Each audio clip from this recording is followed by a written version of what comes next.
I'm Lena.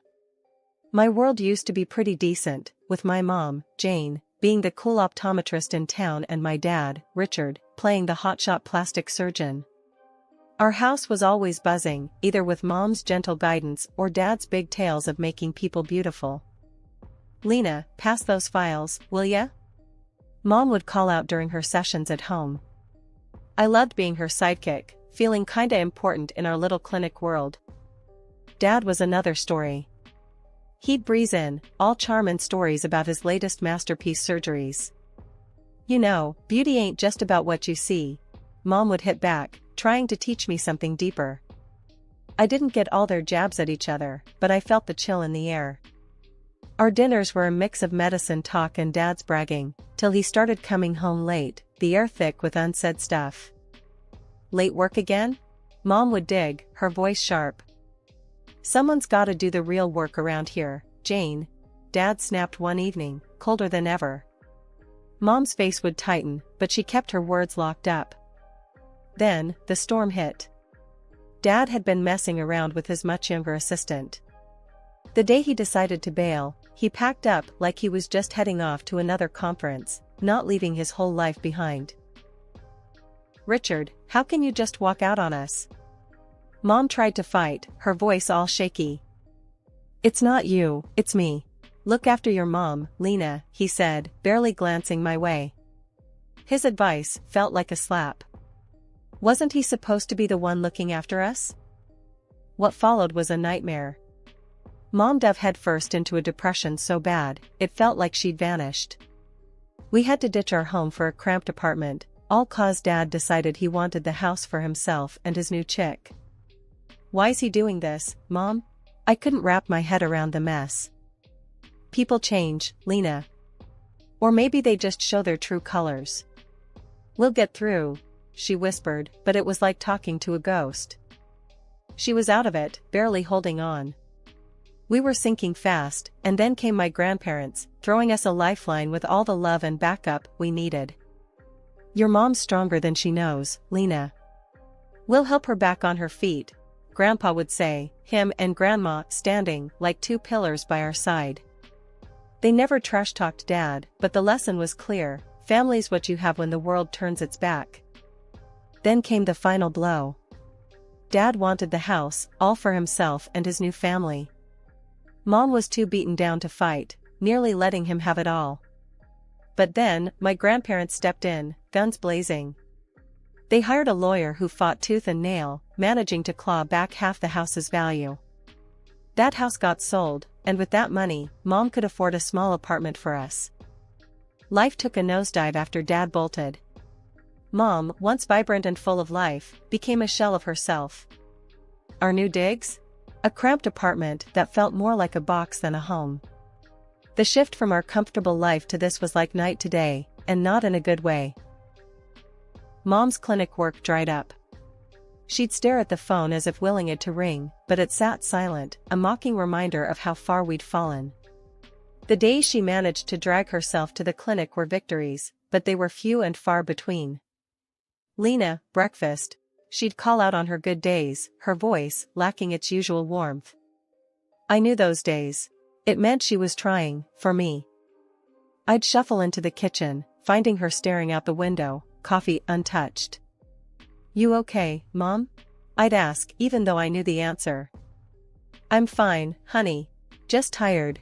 She'd lie, plastering on a weak smile that didn't reach her eyes. School became my escape.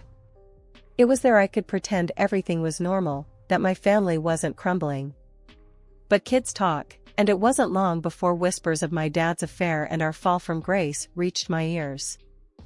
Hey, Lena, heard your dad left 'cause he got tired of your mom. That true? Jack, a kid with too much mouth and too little sense, sneered one day. Shut it, Jack. You don't know anything. I'd snap back, fists clenched. I learned to fight with words, my tongue as sharp as any knife. At home, the silence was deafening. Mom and I, we were like two ghosts, passing each other in a fog of sadness. But then, Grandma and Grandpa stepped in.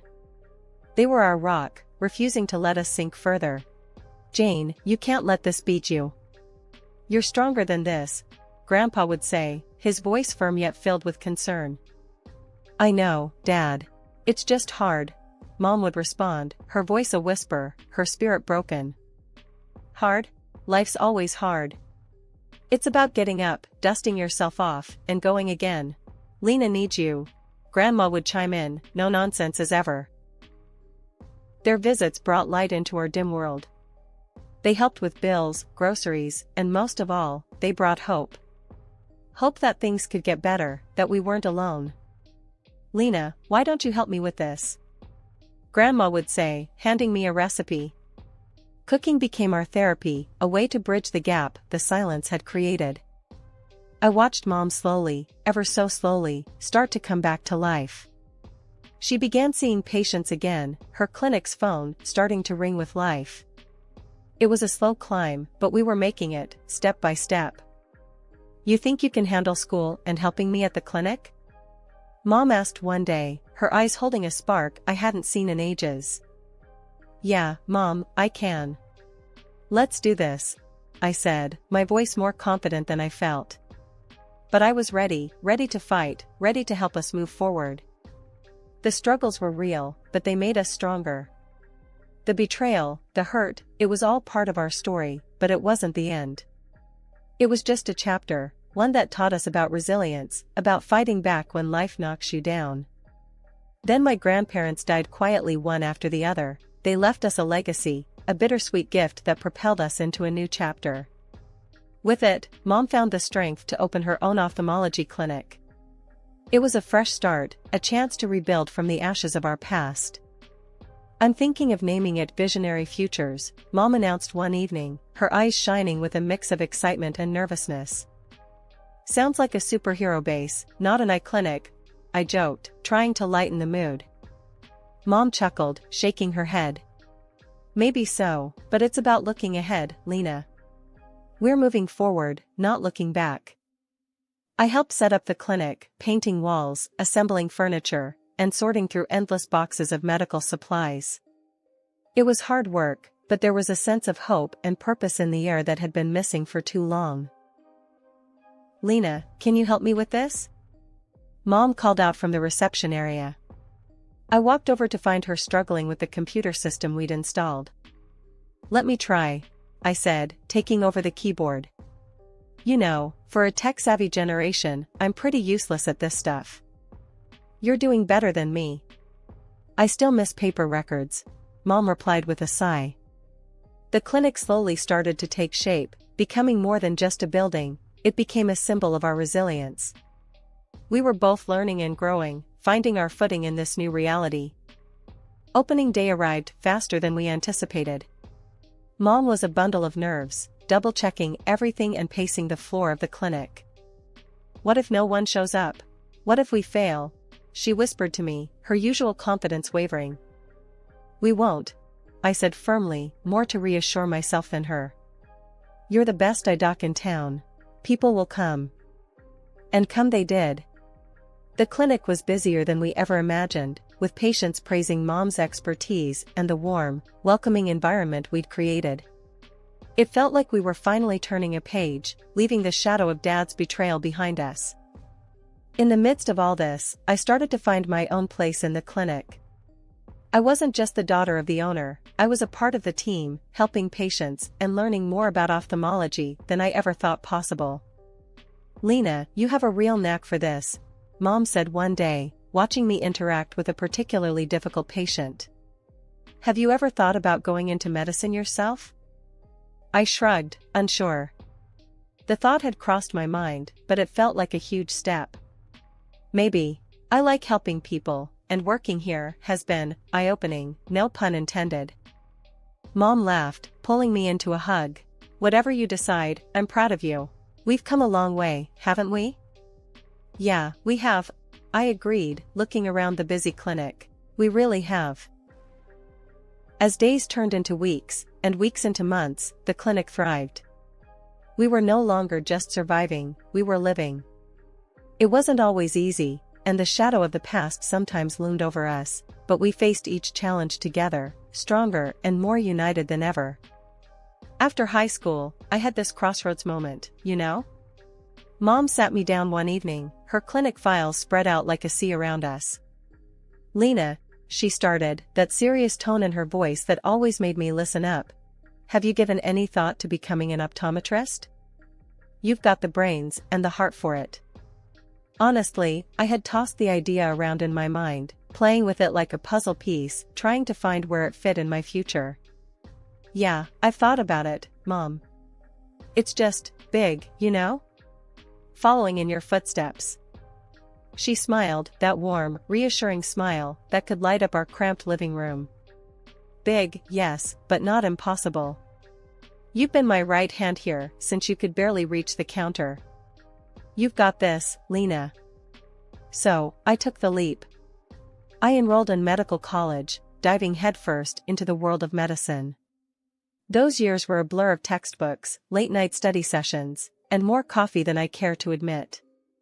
But I made it through, graduating with a sense of accomplishment that was both mine and a tribute to the path Mom had paved for me. I interned at her clinic, getting hands-on with everything from patient consultations to managing the inventory of lenses and frames. It was during this time I continued my medical education, never letting the dream of expanding our clinic fade into the background. Then came the International Ophthalmology Exhibition in our city. It was a big deal, and Mom had been buzzing about it for weeks. Lena, this could be a game changer for us, she'd said, her eyes sparkling with that familiar mix of excitement and determination. And she was right, but not just about the clinic. At the exhibition, I met Alex.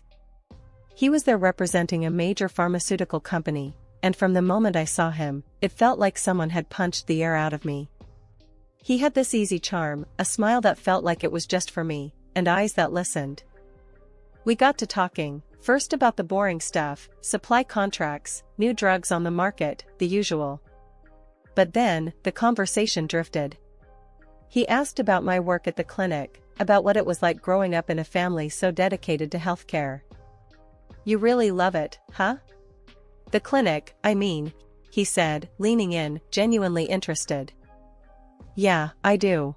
It's more than just a job, you know? It's part of who I am, I replied, surprised at how easy it was to open up to him. He nodded, that smile never leaving his face. I get that. It's the same for me. Passion drives us. Things moved fast after that.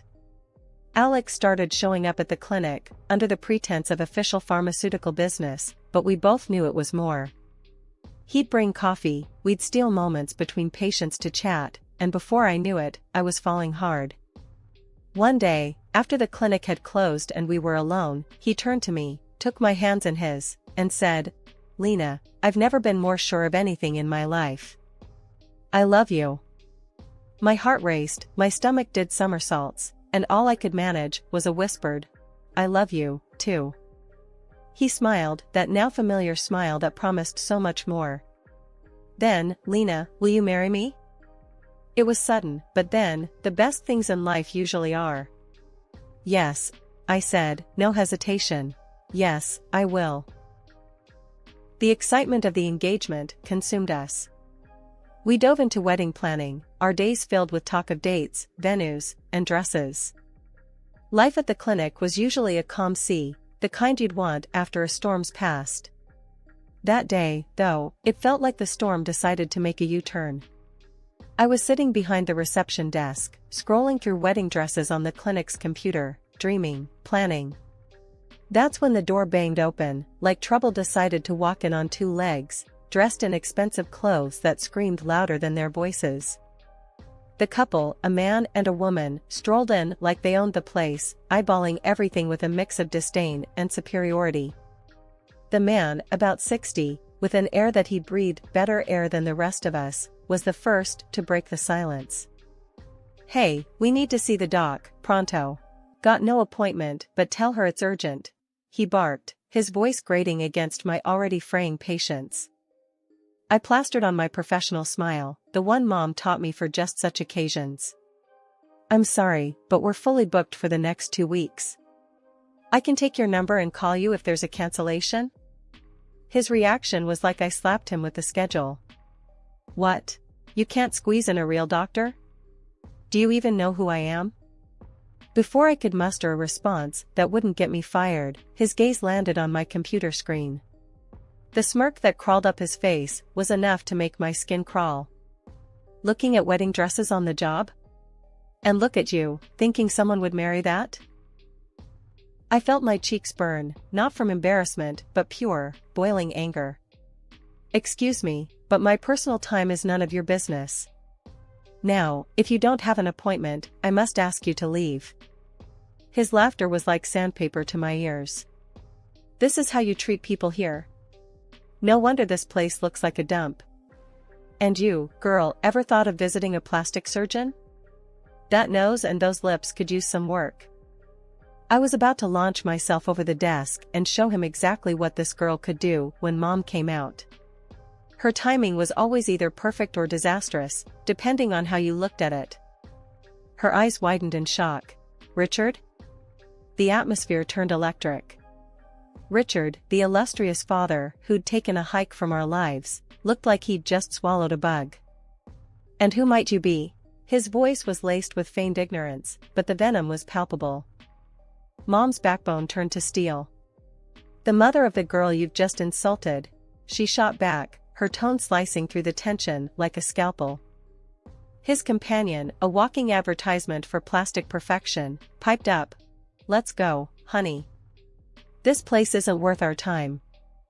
That's when Mom turned to me, her voice loud enough to cut through the standoff. Lena, this piece of work is your biological father. Be thankful he left, we're better off without his delightful company. The man, my so-called father, Richard, recoiled as if Mom's words were physical blows. His arrogance deflated slightly, revealing a flicker of something else. Was it guilt? Or just surprise at being confronted so directly? You can't talk to me like that, Jane. I've achieved things you wouldn't even dream of. He shot back, trying to recover his earlier bravado. Mom snorted. Achieved? Destroying families? Abandoning your daughter?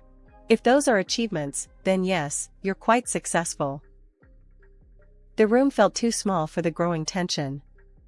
I stood there, rooted to the spot, watching this surreal exchange between my parents. It was like watching a car crash in slow motion. You want to look away, but you just can't.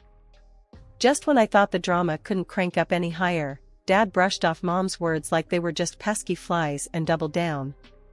Look, just get the owner. My time's precious, and I'm not about to let your little clinic's reputation tank because you can't recognize importance when it's staring you in the face. Mom stood her ground, her voice calm but laced with steel. The owner? You're looking at her. And Lena here, she's not just my daughter. She's the co-owner and the future of this clinic. The look on Dad's and his new wife's faces? Priceless. Like someone had slapped them with a reality stick. Then Alex, my fiancé, sauntered in, quiet as a cat but with a presence that filled the room. Mom wasn't done, though. She launched into Dad like a missile. You left us for your assistant, stole our money, and made life a misery. But look at us now. We're standing strong, and frankly, I thank God we're rid of a nobody like you. Dad tried to puff himself up, all indignant like. Changed my mind about this place. Got my own clinic with top-notch specialists. Just needed a quick consult while on the road, that's all. That's when Alex, bless him, chimed in. Your clinic? Aren't you the same guy who botched that surgery on the Hollywood star? Got your license yanked and left drowning in lawsuits? You could practically see the steam coming off Dad. His face went from red to ghost white. That's all lies. I'm well respected in my field. Alex didn't skip a beat. Respected? The only thing you're leading in is the race to the bottom. Bankrupt, tangled in legal troubles, and now this pathetic show? Not much of a legacy. Dad just soaked it all in, face getting redder with every word, until he couldn't take it anymore. That's a load of bull. He exploded, his voice cracking under the pressure. I'm a legend in plastic surgery. My hands work magic. He gestured dramatically towards his wife, as if she was his masterpiece exhibit. Mom, Alex, and I couldn't help but take a good look at her, and, well, let's just say it wasn't a pretty sight. The work he'd done was questionable at best. Seeing our reactions, Dad's wife lost it. She hurled insults at him like grenades, her voice sharp and cutting. "Bad doctor. Bankrupt. You're a disgrace." And with that, she stormed out, leaving a silence that echoed off the clinic walls. Dad, now alone and looking smaller than I'd ever seen him, slunk off after her without another word. It was like watching the end of a sad, twisted play. After my dad and his wife made their less than graceful exit, the clinic felt lighter somehow, like we'd just aired out a room that had been closed off for too long. Mom and I shared a look, a mix of relief and disbelief. Alex stood by the reception, a silent but solid support system. "Can you believe that just happened?" I broke the silence, still reeling from the encounter. Mom let out a laugh, the tension in her shoulders easing. "Believe it? I lived it. And honestly, Lena, I'm just glad it's over." Alex came over, putting an arm around me. "You both handled that brilliantly. If that was me, I don't think I could have kept my cool." I smiled, leaning into him. "We've had a bit of practice dealing with difficult patients, but he's on another level." "Yeah, well, he's gone now. And from what I've seen, he won't be back anytime soon," Alex added, ever the optimist. Mom nodded, her gaze thoughtful. "It's strange. For so long, the thought of facing him seemed like the ultimate showdown. Now that it's happened, it feels like, I don't know, like closing a book I've been reading for too long." "That's because we're on to the next chapter," I said, feeling a surge of hope. "And this time, we're writing it on our terms." As the day wound down, I found myself staring at the door Dad had walked out of. It was just a door, but it felt symbolic, like the barrier between our past and our future. "Thinking about locking that door and throwing away the key?" Alex joked, coming up beside me. "Something like that," I admitted. "But more about all the doors that are still open for us." Mom joined us, her arm linking with mine. "He may have left a shadow here once, but we're the ones who choose what fills this place now. Love, care, and a whole lot of hard work." "Yeah, and a no jerks allowed policy," I added, earning a chuckle from both of them. As we locked up the clinic that evening, the sunset painted the sky in hues of hope and promise. The departure of shadows wasn't just about Dad leaving, it was about us stepping out from under the weight of his influence, ready to face the light of a new day. A few months down the line, the wedding bells were ringing. Me and Alex tied the knot in this cozy little ceremony. Just a bunch of our relatives and close friends, the kind of people who'd been there through thick and thin. Dad? He was nowhere in sight, which suited me just fine. The day was perfect without his shadow looming over us. Chatting with some of the docs we knew, the gossip mills were churning. Turns out Dad had crashed and burned, big time. Debts up to his eyeballs, and his last bit of property snatched away to cover some of them. And the cherry on top? A lineup of angry patients with botched jobs ready to take him to court. Karma's a real kicker, ain't it? "So, he's really tanked, huh?" I said to Mom over coffee one morning, trying not to sound too smug about it. Mom sighed, her eyes a mix of relief and something a bit softer, maybe pity. "Seems like it, Lena. But let's not dwell on it. We've got our own lives to live." "Yeah, you're right," I replied, feeling a twinge of, I don't know, something. Not exactly sadness, but close. "It's just crazy, you know? After everything." Alex, ever the voice of reason, chimed in. "Life's about moving forward, not looking back at the debris. We've got a lot to be thankful for." He was right, as usual. The wedding was a blast, a real celebration of new beginnings. And with Dad's drama finally in the rearview, it felt like we could breathe again, really breathe. "Our little family's got a bright future ahead," Mom said, her hand finding mine. "Let's focus on that." And that's exactly what we did. The clinic thrived, Our marriage was full of love and laughter, and the shadow of Dad's legacy faded into nothing more than a bad memory. We were building something new, something ours, and nothing could drag us down. Looking back, I wouldn't change a thing. The hardships, the battles, they made us who we are. And standing there, with my mom and Alex by my side, I knew we were unbreakable. The past was just that, the past. Our eyes were set on the horizon, eager for the dawn of our new day.